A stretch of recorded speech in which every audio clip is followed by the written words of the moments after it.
Students, हम बात कर रहे थे thermodynamics BSc part second year की। थर्मोडायनेमिक्स के अंदर हमने देखा था प्रसार कार्य के अंदर हम देखते हैं कॉन्सेप्ट ऑफ जो वर्क की हम बात कर रहे थे, कार्य की अवधारणा या कार्य की धारणा के बारे में बात कर रहे थे। उसमें हमने कार्य की धारणा के जो बेसिक फीचर्स थे वो हमने इसमें टैली किए थे। अब बेसिक फीचर्स के बाद हमने तीव्रता गुणांक की बात की थी, धारिता गुणांक की बात की थी, और हमने प्रसार कार्य, यांत्रिक कार्य, गुरुत्वीय कार्य, वैद्युत कार्य और ऊष्मीय कार्य, इन सब के बारे में हमने बात की थी। अब हम बात करेंगे हमारे जो कार्य की धारणा के अंदर जो मेन जो रोल प्ले करते हैं वो है, एक तो होता है एक्सपेंशन, एक होता है कंप्रेशन, यानी कि एक तो होता है कार्य का प्रसार यानी कि प्रसार कार्य, एक होता है संपीड़न कार्य। ठीक है, जब हमें पता है कि ठोस, द्रव और गैस तीनों की हम जब बात करते हैं तो ठोस, द्रव और गैस, सबसे पहले हम बात करते हैं प्रसार कार्य की, प्रसार कार्य। ठीक है, अब प्रसार कार्य की जब हम बात करते हैं तो सबसे पहले हमारे पास में दो चीजें आती हैं कि प्रसार जो होता है उसको, यानी कि जो एक्सपेंशन होता है, वो एक्सपेंशन का मतलब क्या होता है? जब कोई चीज अपना वॉल्यूम बढ़ा दे, अपना आयतन बढ़ा दे, तो उसका एक रेगुलर मीन लिया जाता है आपका प्रसार से। ठीक है, तो जब हमारे पास में ठोस होता है, द्रव होता है और गैस होता है, इन तीनों का हम कंपैरिजन किया करते हैं तो जो प्रसार होता है वो सबसे कम तो होगा ठोस में, उससे थोड़ा सा ज्यादा होगा द्रव के अंदर, और सबसे ज्यादा जो प्रसार होता है वो गैस के अंदर होता है। यानी कि हम कहें कि ठोस और द्रव के अंदर प्रसार जो होता है, प्रसार कार्य जो होता है, या जो प्रसार कार्य की हम बात कर रहे हैं वो गैसों की अपेक्षा बहुत कम होता है।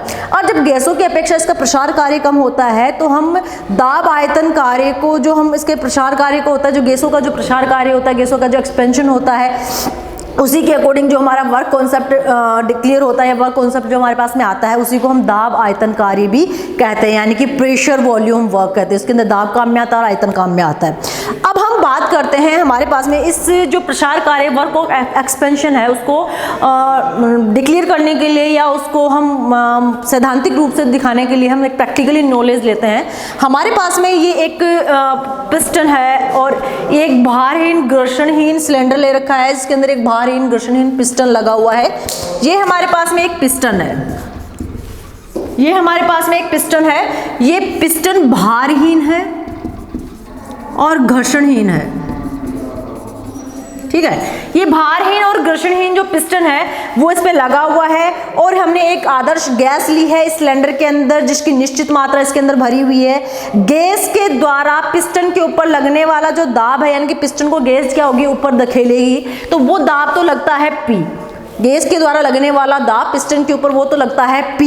और जो हमारे पास में पिस्टन, इस पिस्टन को संतुलित करने के लिए बाहर की ओर से लगने वाला जो फोर्स होता है हमारा, वो लग रहा है हमारा F। बाहर की ओर से लगने वाला जो बल है वो हमारा है F, यानी कि F हमारे पास में लग रहा है। पिस्टन का अनुप्रस्थ काट होता है हमारा A।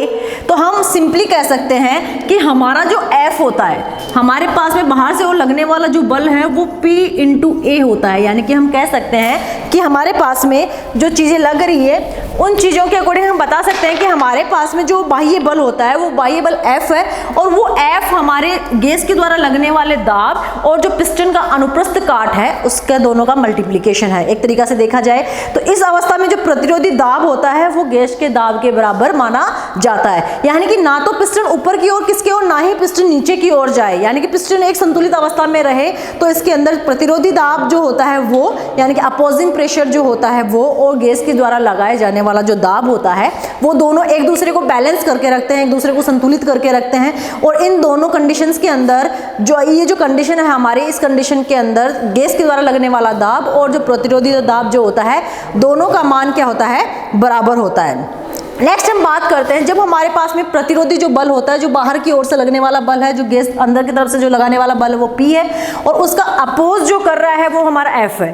तो जो प्रतिरोधी दाब जो होता है वो अनंत सूक्ष्म मात्रा, अनंत सूक्ष्म मात्रा का मतलब हमारे पास में दाब से बात कर रहे हैं तो अनंत सूक्ष्म मात्रा क्या हो गई, स्मॉल d और P, यानी कि अनंत सूक्ष्म मात्रा dP से कम कर दिया जाता है तो पिस्टन अनंत सूक्ष्म दूरी, कौन सी दूरी, ये जो हमने ले रखी है यहाँ से DL दूरी, D और स्मॉल l, हमने इस दूरी तक ऊपर की ओर किया हो जाता है, खिसक जाता है। पिस्टन हमने ले रखा था, लेकिन जब हमने उसका अनंत सूक्ष्म दाब, यानी कि दाब थोड़ा थोड़ा सा बढ़ा दिया या दाब थोड़ा सा कम कर दिया, तो जैसे ही दाब कम किया पिस्टन ऊपर की ओर जाएगा, पिस्टन ऊपर की ओर सरकेगा, यानी कि ऊपर की ओर सरकेगा, तो इसमें क्या हो जाएगा, गैस अपने पार्श्व पर अनंत सूक्ष्म कार्य, कौन सा कार्य, DW, अनंत सूक्ष्म कार्य करेगी।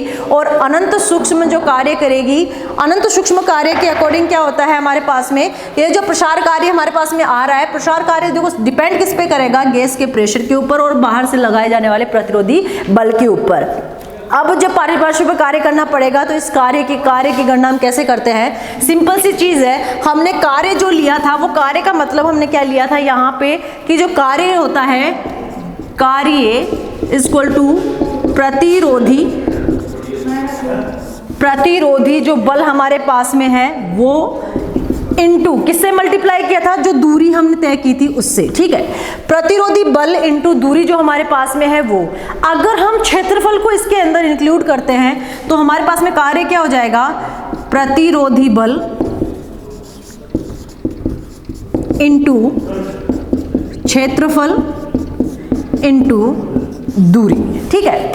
ये हमारे पास में एक आ रहा है। अब आपको पता है कि प्रतिरोधी बल क्या है, कार्य तो हो गया हमारा W, प्रतिरोधी बल क्या होगा हमारे पास में, P हमारा बल है और प्रतिरोधी बल हो गया, इसमें से DV थोड़ा सा हमने DP हमने थोड़ा सा क्या कर दिया, दाब के अंदर से DP थोड़ा सा कम कर दिया, ये हमारा प्रतिरोधी बल हो गया। A हमारा क्या हो गया, क्षेत्रफल, और दूरी हो गई हमारी DL, ये हमने डिसाइड किया वही सारी चीजें। इसको कुल मिला के हम बोल सकते हैं P माइनस DP, और ये हो जाएगा दूरी और क्षेत्रफल का मल्टीप्लिकेशन क्या हो जाएगा, हमारा आयतन हो जाएगा। तो P माइनस DP और क्या हो जाएगा DV, ये हमारा समीकरण नंबर आ गया 1, ठीक है।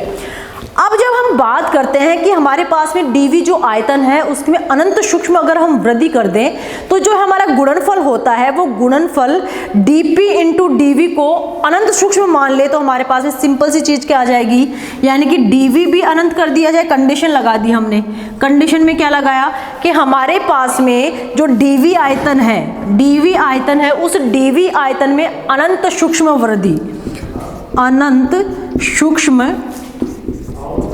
सूक्ष्म वृद्धि, अगर अनंत सूक्ष्म वृद्धि कर दी तो हमारे पास में W इक्वल टू क्या हो जाएगा, PdV, क्योंकि हमारे पास DP क्या हो जाएगा, नगण्य हो जाएगा, या अनंत सूक्ष्म मानेंगे तो इसकी उपेक्षा कर देंगे DP की, यानी कि जो हमारे पास में जो आयतन के हमारे जो दाब के अंदर हमने थोड़ा सा परिवर्तन किया था तो उसको अनंत सूक्ष्म जो परिवर्तन किया था उसको हम नगण्य मान लेते हैं और हमारे पास में एक फॉर्मूला आ जाता है W इक्वल टू PdV। ये होगा हमारा इक्वेशन नंबर 2। देखिए, प्रसार से पहले गैस का आयतन रहता है V1, प्रसार से पहले V1 आयतन और प्रसार के बाद होता है V2, ठीक है। आयतन पहले V1 होता है और प्रसार के बाद आयतन V2 होता है, तो किया गया संपूर्ण कार्य जो होता है वो हम समाकलन के थ्रू शो करते हैं, और समाकलन किन सीमाओं के बीच में होगा, V1 से लेके V2 तक होगा। एक IUPAC जो हमने पढ़ रखा है, IUPAC परिपाटी के अनुसार जो होता है प्रसार कार्य होता है वो हमेशा नेगेटिव होता है, इसलिए इसको एक्सप्रेस करने के लिए हम समीकरण 2 जो हमारे पास है उसको इस तरीके से लिखते हैं, W इक्वल टू V1 से लेके V2 तक होगा और P और DV का क्या हो जाएगा, हमारे पास में समाकलन हो जाएगा, और यहाँ पे एक नेगेटिव का चिन्ह आएगा क्योंकि हमारे पास में IUPAC परिपाटी के अनुसार प्रसार जो कार्य होता है वो नेगेटिव होता है, ऋणात्मक होता है। तो ये हो गई हमारी इक्वेशन नंबर 3। देखिए, इतनी बात हमारी हो गई है। अब हम लगाते हैं दाब तथा आयतन की अलग अलग कंडीशंस। ये दाब तथा आयतन की हमने 4 कंडीशंस लगाई हैं। पहली कंडीशन, जब प्रतिरोधी दाब स्थिर हो, प्रतिरोधी दाब अगर स्थिर हो जाएगा, प्रतिरोधी दाब अगर हमारे पास में स्थिर है तब कौन सा मान आएगा, और जब प्रतिरोधी दाब स्थिर नहीं है तब कौन सा मान आ जाएगा। तो देखिए, हमारे पास में अगर प्रतिरोधी दाब स्थिर है तो जब पहली कंडीशन हमने लगाई है, कंडीशन नंबर 1 हम लगाते हैं यहाँ पे।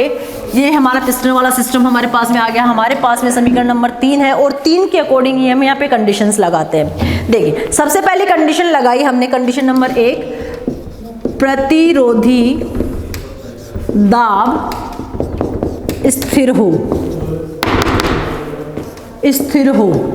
ठीक है। प्रतिरोधी दाब अगर हमारे पास में स्थिर है तो W का जो समीकरण है हमारे पास में W equal to minus V1 से लेके V2 तक का समाकलन P dV जो हमारे पास में है, इस समीकरण को हम चेंज कैसे करते हैं, कैसे आएगा, तो W इक्वल टू हमारे पास में लिमिट क्या है, P का स्थिर है, P हमने बिल्कुल स्थिर रखा है, इसमें कोई चेंजेस नहीं आएगा। लिमिट्स V2 माइनस V1 ये हमारे पास में लिमिट्स आ गई हैं। नेगेटिव साइन हमारे पास में ऑलरेडी था, तो हमें पता है कि upper limit minus lower limit इनका जो वैल्यूज होती है, तो हमारे पास में समीकरण क्या आ जाएगा, माइनस P डेल V। ये हमारे पास में इक्वेशन बन जाएगी, इक्वेशन नंबर 4।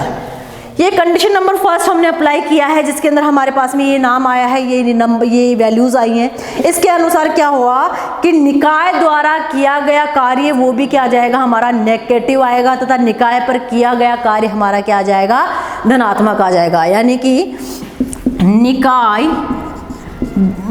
द्वारा किया गया कार्य नेगेटिव आएगा, और निकाय पर किया गया कार्य क्या आ जाएगा, पॉजिटिव आ जाएगा। निकाय पर किया गया, वही मैंने कहा था जिसके ऊपर काम होता है, चाहे पारिपार्श्व हो या निकाय हो, उस पर किया गया कार्य हमेशा पॉजिटिव होता है, और जिसके द्वारा किया गया है वो हमेशा क्या होता है, नेगेटिव होता है। अब हम बात करते हैं, जब प्रतिरोधी दाब हमने क्या मान लिया, शून्य मान लिया। प्रतिरोधी दाब शून्य मानने का मतलब हो गया हमारे पास में सारे जो समीकरण है वो हम समीकरण नंबर 3 पे ही अप्लाई करेंगे, ठीक है। तो हमने दूसरी कंडीशन लगा दी कि प्रतिरोधी जो दाब है हमारे पास में, कंडीशन नंबर 2, प्रतिरोधी दाब शून्य का मतलब हमारे पास में यहाँ पे कौन सा दाब शून्य हो गया, हमारे पास में क्या हो गया, P इक्वल टू 0। अगर आपको पता है कि किसी भी कंडीशन में अगर P इक्वल टू 0 हो तो प्रसार निर्वात के विरुद्ध कहलाएगा, और हमारे पास में किया गया कार्य वो भी क्या हो जाएगा, शून्य हो जाएगा। इसको बोला जाता है मुक्त प्रसार, यानी कि W इक्वल टू क्या आ जाएगा हमारे पास में 0, और इस प्रकार का जो प्रसार होता है वो क्या कहलाता है, मुक्त प्रसार। ये हो गई हमारी दूसरी कंडीशन। तीसरी कंडीशन क्या होती है, जब गैस का आयतन स्थिर हो, गैस का आयतन स्थिर हो, यानी कि हमने V को क्या कर दिया, 0 कर दिया, या V को हमने क्या कर दिया है, आयतन स्थिर कर दिया, तो dV इक्वल टू क्या हो जाएगा, 0 हो गया, और dV इक्वल टू हमारे पास में 0 हो गया। तो इस कंडीशन के अंदर भी हमारा W क्या आ जाएगा, 0 आ जाएगा। जब W इसके अंदर भी क्या आ जाएगा, हमारे पास W कार्य क्या हो जाएगा, 0 हो जाएगा। अब चौथी जो कंडीशन लगा रहे हैं वो लगा रहे हैं जब प्रतिरोधी दाब जो होता है उसमें दाब में भी परिवर्तन होता हो, यानी कि जब प्रतिरोधी दाब वेरिएबल होता है तो हमारे पास में गणना करने के लिए दाब और आयतन का जो संबंध है वो दाब और आयतन की समीकरण के अनुसार ही हमारे पास में समाकलन से थोड़ा सा चेंजेस होता रहेगा। तो प्रसार कार्य में इसके चेंजेस अलग होंगे और संपीड़न कार्य में इसके चेंजेस अलग होंगे। तो हमारे पास में एक ग्राफ आता है, ये कंडीशंस जो हमारे पास में आ रही है उन्हीं कंडीशन के अकॉर्डिंग हमारे पास में एक ग्राफ आता है वो प्रसार कार्य के लिए, और उसका अपोजिट या उसी के जैसा रिलेटेड दूसरा ग्राफ जो हमारे पास में है वो है संपीड़न कार्य के लिए। तो हम वो ग्राफ ड्रॉ करते हैं।